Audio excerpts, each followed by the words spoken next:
Hey, Splee. Thank you guys so much. Love that you're tuning in. We hear from you guys throughout the week. We're so excited. So, we got this for you today. This is going to get posted on Tuesday for you to watch, and I hope you talk with your family about it. And then Thursday is going to be another one of our prayer challenges. I really hope you guys took part in the Lectino Divina that we posted last Thursday and have just kind of, been interacting with that a little bit. For tonight's talk, we're going the more casual route. Sorry the lighting in the living room is so goofy, but we were sitting here and we're like, we don't want to get off the couch, but we also want to disciple the people at home, so... And Evan doesn't want to turn on the heat, so hence the blanket. Dude, it was like 70 degrees this weekend. Not time to turn on the heat. So that segues perfectly, because tonight we're going to talk about anger. No, I'm just kidding. But we are actually going to talk about anger. And so, anger just really, almost off the cusp, came to mind to me tonight as like, anger's a real, I would say, sin or problem or whatever word you want to use. And then I'm also running through in my mind, I don't necessarily know if I hear anger talked about a lot from the pulpit. And I said, hey, Morgan, let's do an anger talk. And you said, I'm going to put you on the spot. You said, I don't want to do an anger talk, and here's why. Now we're doing it because your answer was so good. So I want to put you on the spot. I want you to tell me why you don't want to be doing this video right now. And then I want to go ahead and read a couple Bible passages. So go ahead and tell me what you were saying before we pulled the camera out. I didn't think that anger would be a good topic because I feel like as Christians, we're told like, well, you have the joy of Jesus in your heart, and that should give you joy and you should be happy. But it's like, no, actually, anger is a real feeling, and God gave us feelings to feel, and some of us feel deeply, more deeply than others. And I feel that, God gave us the ability to feel, and anger is one of those very real, true feelings. And I think that you're allowed to feel anger, and I don't think that it's a sin unless you act in your anger. Okay. So I guess that's the first thing I want to address, because this is what led us to want to do this. Is one, again, we've said so many videos, one, we want you to take this and we want you to talk about it with your family. And two, we said, there's so much Christianese, there's so much happy clappy. You even said, like, when we were off camera, like, oh, there's all these cheesy messages about anger and blah, blah, blah. And it's like, okay, so we want to provide honesty when it comes to Christianity. So our very first topic, or I think thing that if you're sitting around the dinner table or whatever with your family, look at your family and say, hey, can Christians get angry? Are Christians allowed, for lack of a better word? Or another thing I think would be a great conversation around the dinner table is, how mad are you allowed to get before you, quote unquote, start sinning, right? Because I think anger is in vogue right now. Like it's kind of almost trendy to be angry about the way things are right now. Riled up about something, whether it be political or, something else that's going on in our world today. There's a lot of things to be angry or stirred up about right now. And it's very celebrated. Like there is the message of like, well, you should be angry about this. Or you should be upset that this is happening. Yeah. Yeah. In our world today. And I think there's also a lot of, I just want to sidebar say, there is a lot of good, because I don't ever want to push a message of complacency, but at the same time, Right, as a Christian, you should never be complacent. It should always be a struggle, it should always be hard, you should always be working. So, if we're dealing with the how angry can you get and not sin question, I pulled out a couple Bible passages for us to read. So the first is from Ephesians chapter 4. And so this one says, this is Ephesians 4, verse 26. It says, be angry, but do not sin. Do not let the sun go down on your anger, and do not make room for the devil. So when I hear a passage like that, and I'm sure you would agree, that to me in no way says Christians cannot get mad, right? The first sentence is, be angry, but don't sin, right?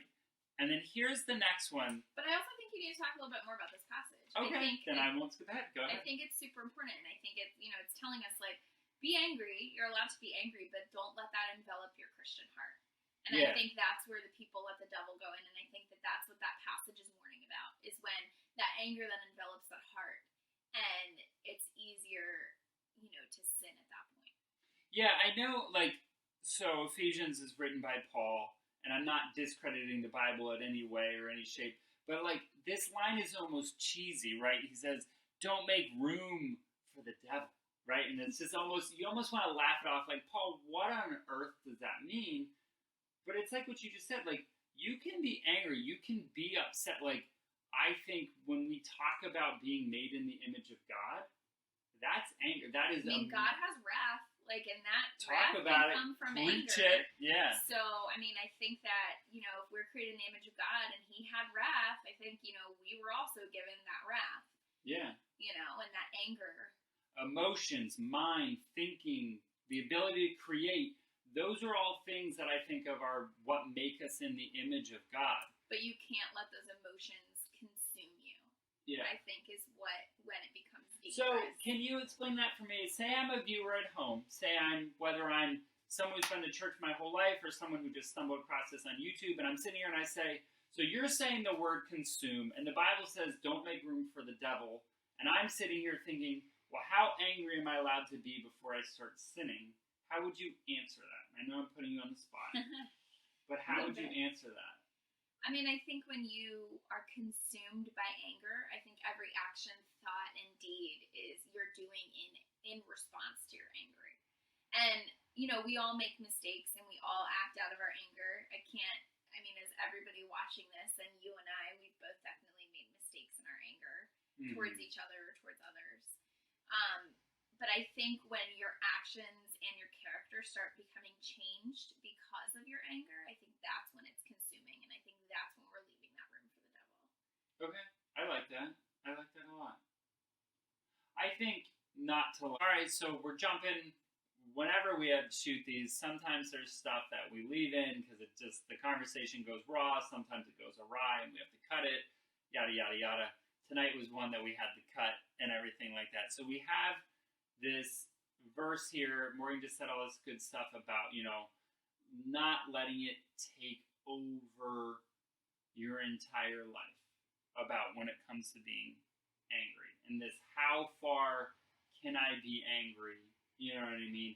I think in a practical sense, have you ever heard the whole very practical, wait 24 hours before you send the email?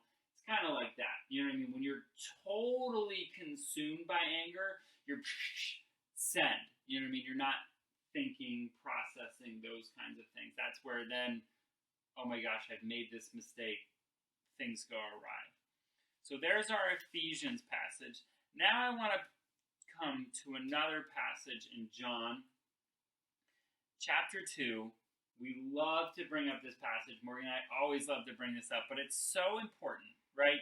And so this is John chapter 2. This is Jesus in the temple.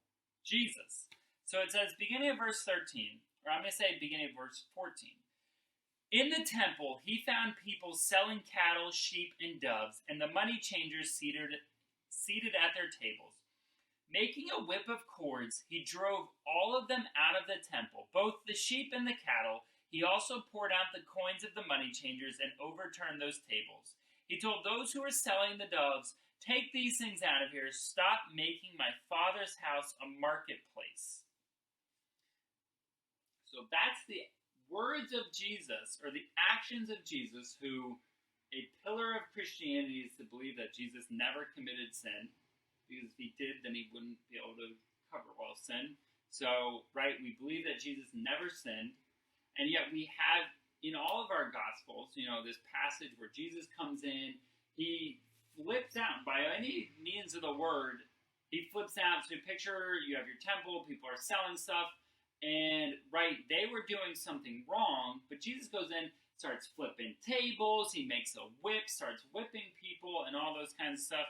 So how does that conversation, sorry, I'm out of frame here, how does that conversation or that Bible passage play into our conversation on anger?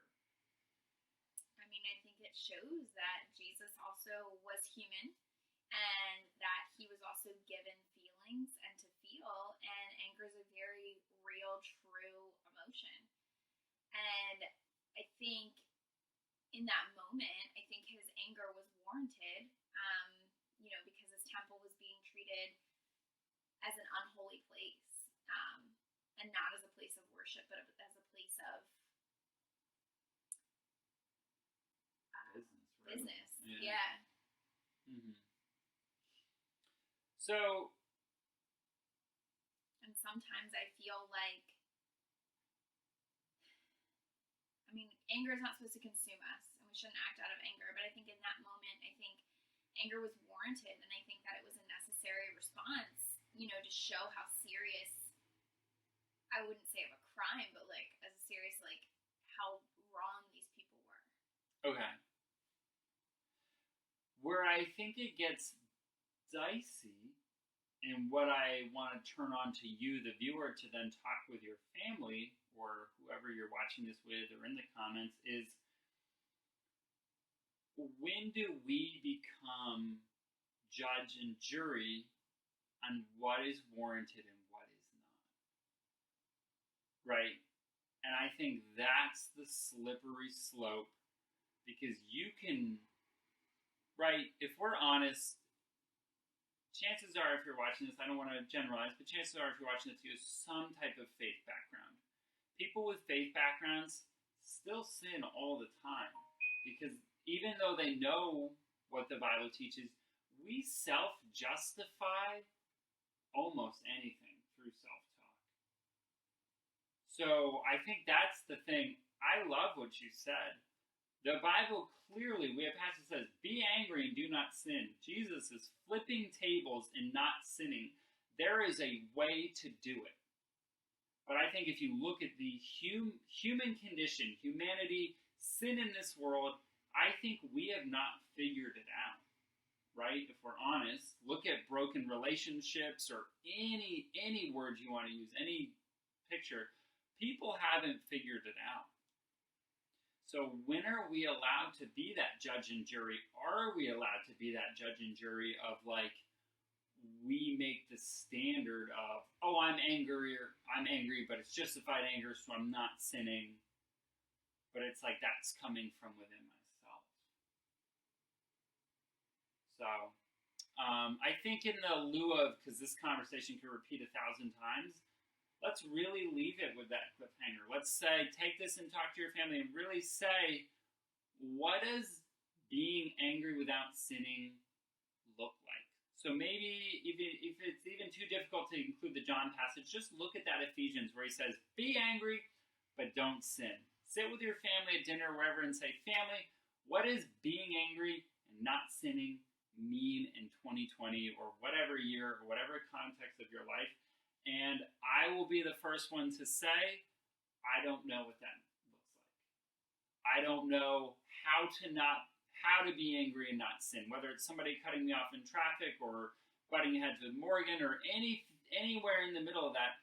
I will be the first to say I have not figured this out.